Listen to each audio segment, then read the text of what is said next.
Ciao Gin Lover, sono Pier Cesare, il Master Distiller de voi altri. Sono qui sui campi dell'azienda agricola Shea Moonshine, appena tornato dalle vacanze, ma subito pronto per lavorare in distilleria. Infatti oggi stiamo lavorando ancora ad un progetto per una vodka molto particolare, utilizzando come aromatiche le nostre botaniche, le nostre erbe aromatiche coltivate sui campi dell'azienda agricola Shea Moonshine.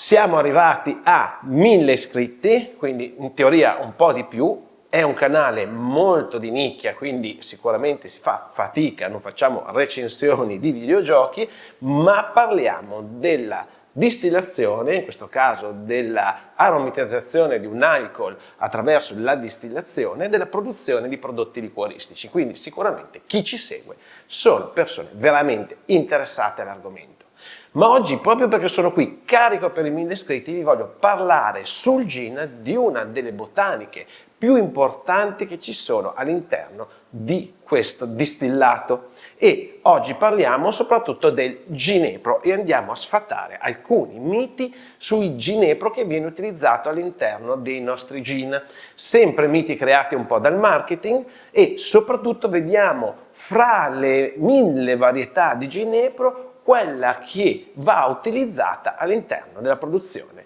di un gin, che sia London Dry o che sia un cold compound in infusione. E qui davanti abbiamo il nostro protagonista, ma prima di parlare del ginepro mi raccomando mettete un like a questo video, facciamo andare avanti il canale.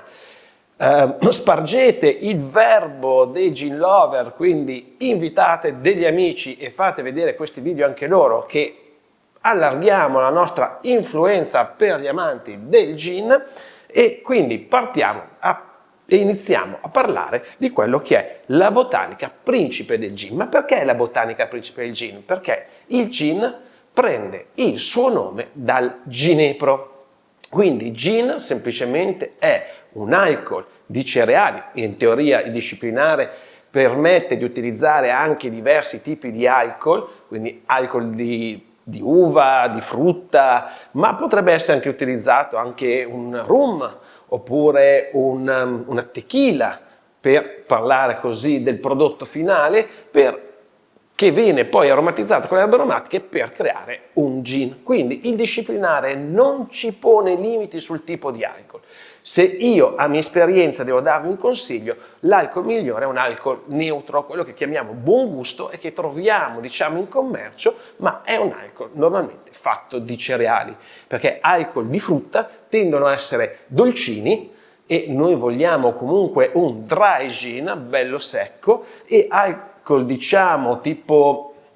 la grappa, quindi o tipo naturalmente alcol molto più aromatizzati, come può essere anche una tequila, tendono a essere troppo caratteristici nella loro base di aromatizzazione naturale che hanno nella loro distillazione per i prodotti con cui sono fatti, e quindi poi ci danno il problema di andare a bilanciare le botaniche che mettiamo all'interno del nostro gin per andarle ad armonizzare col sapore dell'alcol che utilizziamo. Quindi normalmente quasi tutti i gin che beviamo in commercio nascono dalla ridistillazione di un alcol neutro, che normalmente è un alcol di grano, un alcol di cereali, che viene chiamato buon gusto. Buon gusto perché non ha nessun gusto, quindi questo è il suo nome, che diciamo storicamente viene dato all'alcol a 96 gradi che noi ridistilliamo per aromatizzarlo. Quindi il ginepro è il protagonista, perché il nome del gin viene proprio dato per la prevalenza nell'aromatizzazione di questi alcol di ginepro, tanto che, vi ho parlato anche negli altri video, il ginepro sta 1 a 10 rispetto alle altre botaniche. E da qui l'importanza di utilizzare un buon ginepro e di saper riconoscere quello che è l'aroma, il profumo di un ottimo ginepro da inserire nel nostro prodotto, anche perché se il ginepro non è buono darà un sapore e un profumo non gradevole al nostro gin o non all'altezza. Quindi nella scelta del ginepro dovete essere molto bravi a saper distinguere quello che è il ginepro migliore. Ed è quello che facciamo nei nostri corsi. Qui, per diventare Master Distiller sui campi dell'azienda agricola Shea Moonshine, insegniamo alle persone a riconoscere qual è il miglior ginepro e quindi andare a comprare il ginepro giusto. Che poi sia italiano o che sia straniero e quindi venga da un paese extra Italia, Se il profumo e il profilo aromatico sono buoni, diciamo che non ci deve interessare più di tanto. Se vogliamo usare un ginepro italiano, meglio, ma valutiamo che sia di ottima qualità. E qui una piccola polemica sul ginepro che si trova dai fornitori, quello che viene identificato come ginepro italiano, perché secondo me, per il prezzo a cui viene proposto, mi sembra un po' strano che sia raccolto in Italia. Uno, perché non ho mai visto delle coltivazioni di ginepro e quindi il ginepro bisogna andarlo a prendere in montagna e fare anche molta strada e arrampicarsi sui boschi per trovare il miglior ginepro. Qui in Val Trebbia, dove siamo noi, ci sono un posto dove c'è un ginepro veramente fantastico. Noi lo coltiviamo, il nostro è discreto perché siamo solamente a 300 metri d'altezza, il ginepro ha bisogno di altitudine e di una condizione climatica molto particolare e in questo posto dove andiamo qui in Val Trebbia è eccellente e quindi ci vuole tempo, bisogna fare strada e sappiamo benissimo che in Italia quello che costa è il lavoro delle persone e quindi trovo difficile che un ginepro italiano possa costare sotto i 50 euro al chilo. Perché? Per come viene raccolto, che non può essere raccolto coi pettini, ma a mano, e quindi per raccogliere un chilo di ginepro ci vuole tanto tempo e anche per andare nel punto dove si trovano i ginepri ottimi bisogna spendere tempo che in Italia costa. Quindi quando vedo ginepro italiano a un prezzo molto basso, io dubito. Penso più che siano ginepri che vengono dall'estero dove il costo del lavoro è molto più basso. Comunque, a parte questa piccola polemica sul ginepro, qual è il ginepro fra le 1000 varietà di ginepro che ci sono, diciamo, in Italia ma anche all'estero, che deve essere utilizzato nel gin? Dico deve perché mentre il disciplinare non dice niente su quello che è l'alcol di base che viene utilizzato, invece sul ginepro dà proprio il tipo di ginepro che va utilizzato ed è il ginepro comune. Quindi spesso e volentieri mi capita di vedere gin che sono fatte con altre varietà di ginepro, bene, in quel caso lì non potrebbero essere chiamate gin. E dubito molto che siano fatte perché spesso i corsisti portano qui dei ginepri presi, diciamo, in natura, nelle loro zone d'origine, molto belli, anche grandi, tipo il coccolone che cresce nelle zone mediterranee, per esempio me ne hanno portato dalla Sardegna, cresce anche sulle coste, mentre il ginepro comune è un ginepro che cresce in montagna, quindi quello sulle coste è chiamato coccolone ed è un ginepro grande ma non è profumato, non ha un buon profumo e quindi anche lì il discrimine è subito vedere se un ginepro ha un profumo che può essere utilizzato, può essere buono, interessante per essere inserito all'interno di un gin. Quindi diciamo che il ginepro comune ci deve essere, se poi un ginepro che è di un'altra varietà, che ha un buon profumo, si può utilizzare ma come botanica, diciamo, nel nostro insieme di botaniche che vanno a creare il profilo aromatico, ma non può sostituire il ginepro comune. Quindi quando vedo che dei gin sono fatti con altri tipi di ginepro, dubito perché uno, almeno quelli che ho potuto direttamente annusare io, non hanno un profilo aromatico pari al ginepro comune e alcuni addirittura, come il ginepro fenicio, potrebbero essere tossici. Quindi attenzione, per disciplinare il ginepro del gin è il ginepro comune. Ma quale deve essere il profumo di un ginepro ottimo? Bene, il profumo di un ginepro ottimo deve essere secco, deve essere balsamico e quasi sapere di cuoio invecchiato. Quindi questo è il profumo che deve avere un ginepro ottimo da utilizzare nel nostro gin, soprattutto importante che non sia dolciastro. Il ginepro viene essiccato, quindi se è stato essiccato male, se non è stato essiccato, potrebbe essere dolciastro e quindi passare a questo sapore un po' diciamo pesante, un po' fastidioso, poco balsamico all'interno del nostro gin e quello sarebbe un problema perché il primo profumo e il primo profilo aromatico del gin deve essere un ottimo ginepro. Mi raccomando, anche qui alcuni gin ormai hanno perso il fatto di sapere o comunque di avere in prevalenza un profumo di ginepro, ma sono gin sbagliati. Sono magari vodka aromatizzate con all'interno anche il ginepro e altre botaniche, ma per chiamarsi gin e per essere un vero gin deve profumare e avere questo profumo e sapore di ginepro. Ma perché il ginepro è così buono all'interno del gin? Perché il ginepro esalta quella che è la frizzantezza dell'alcol. Quindi lo rende più profumato, lo rende più fresco, lo rende anche un pochino balsamico, ma valorizza quello che è la frizzantezza, la freschezza di un alcol e lo rende più delicato e più profumato. Quindi il ginepro nel gin si sposa benissimo con l'alcol, valorizzandolo, tanto che un gin potrebbe essere fatto solamente di ginepro. Una raccomandazione che do per chi vuole preparare invece un cold compound, quindi un gin in infusione, mentre in distillazione, quindi non abbiamo grossi problemi col ginepro, viene sempre bene anche perché il ginepro ama le temperature alte, quindi si può anche utilizzare all'interno della caldaia del nostro distillatore, ma in infusione il ginepro ha una particolarità che rilascia l'amaro. Quindi all'interno il ginepro immaginate che è come la terra, quindi ha una crosta intorno e poi ha un centro. Nel centro c'è una parte amarognola che si chiama gineprina. Quindi stiamo ben attenti in infusione a non sbagliare i tempi, perché più lo lasciamo in infusione, più l'alcol andrà a estrarre al centro e ci porterà una nota amara all'interno del nostro gin, facendolo, diciamo che è un amarognolo non particolarmente interessante, come può essere invece l'amaro dell'Asenzio Romano, che è bello pulito, bello secco, ma dolciastro, che può rovinare il profilo aromatico del gin. Quindi molto attenti nelle infusioni, perché tempistiche troppo lunghe, volumi alcolici troppo alti potrebbero darci un aroma del ginepro non all'altezza, quindi non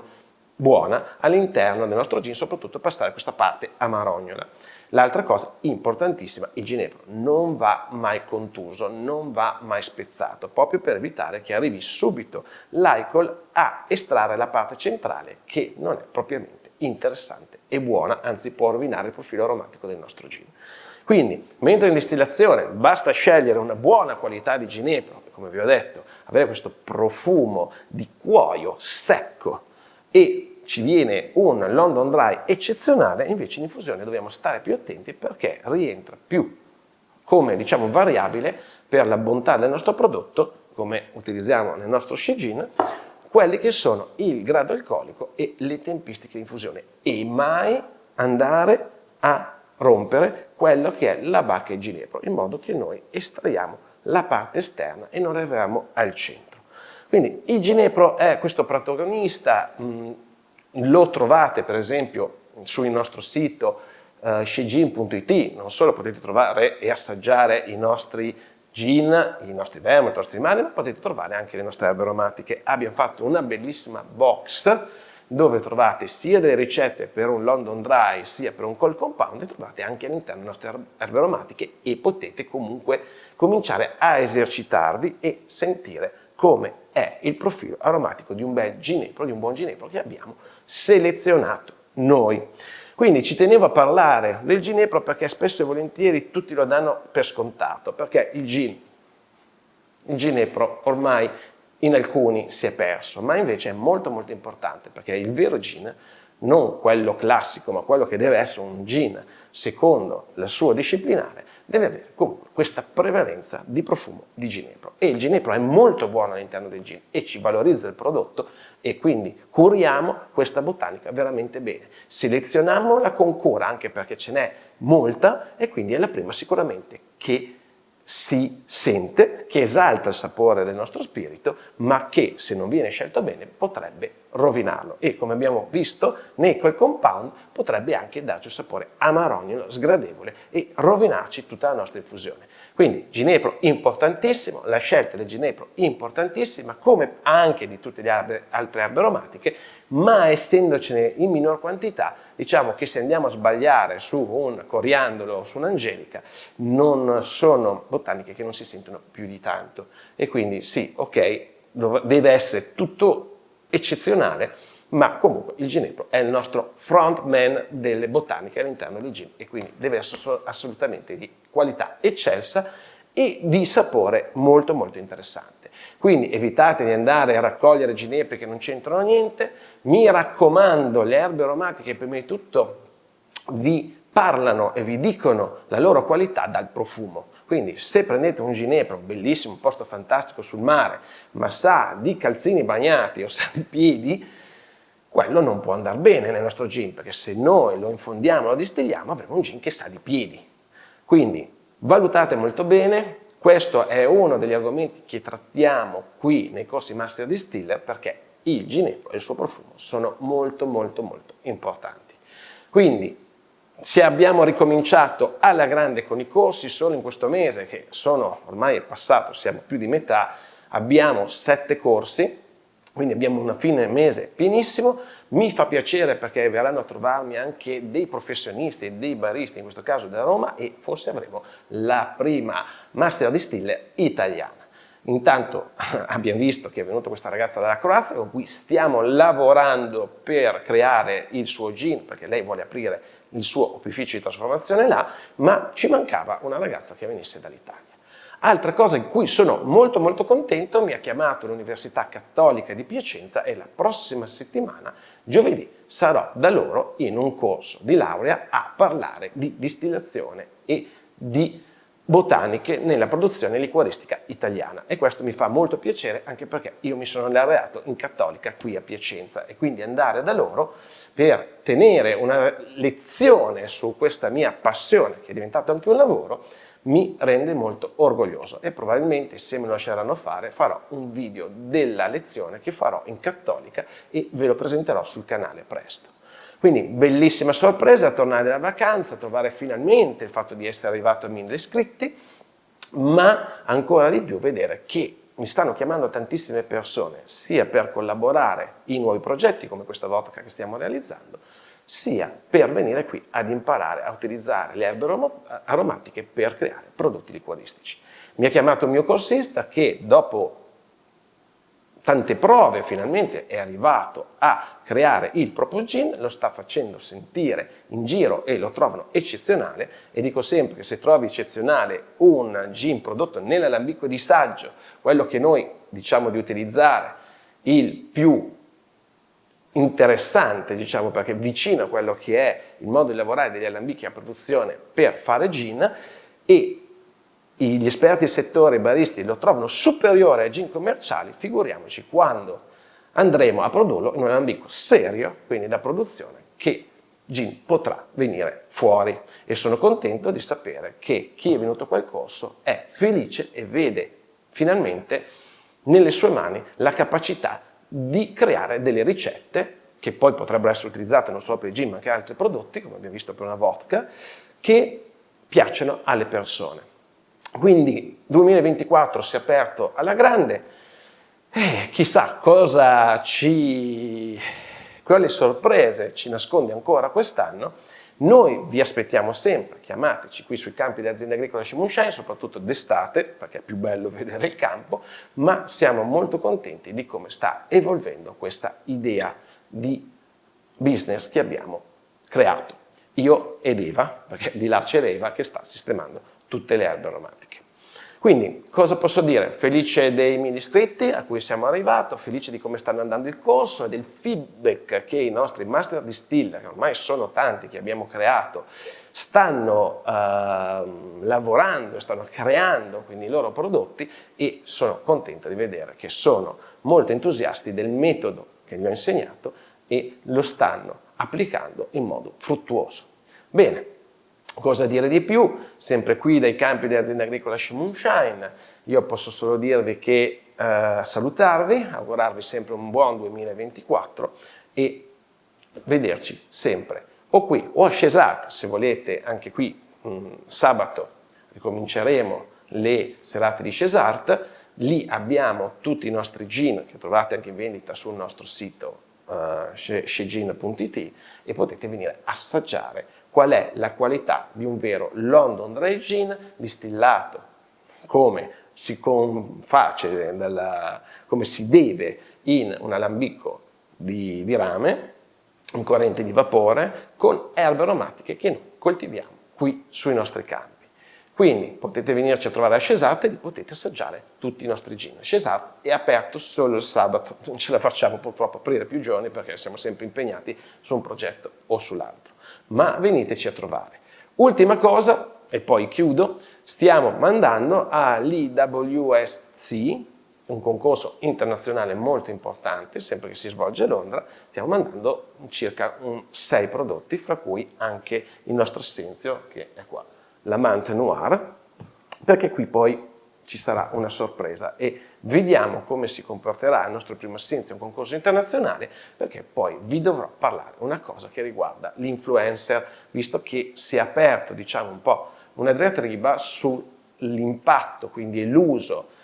o l'abuso quindi dei canali Facebook per creare dei danni agli altri, e su il nostro Essenzio ne parleremo, perché purtroppo ci sono persone che non rispettano il lavoro degli altri per motivi personali, ma vediamo come si comporta, vediamo se prenderà un premio e poi parleremo anche di questo. Quindi altri argomenti mi sembra che non ce ne siano. Felice come una Pasqua, quasi, di essere tornato qui a lavorare in distilleria. Quindi vi aspetto e ci vediamo al prossimo Gin Tonic.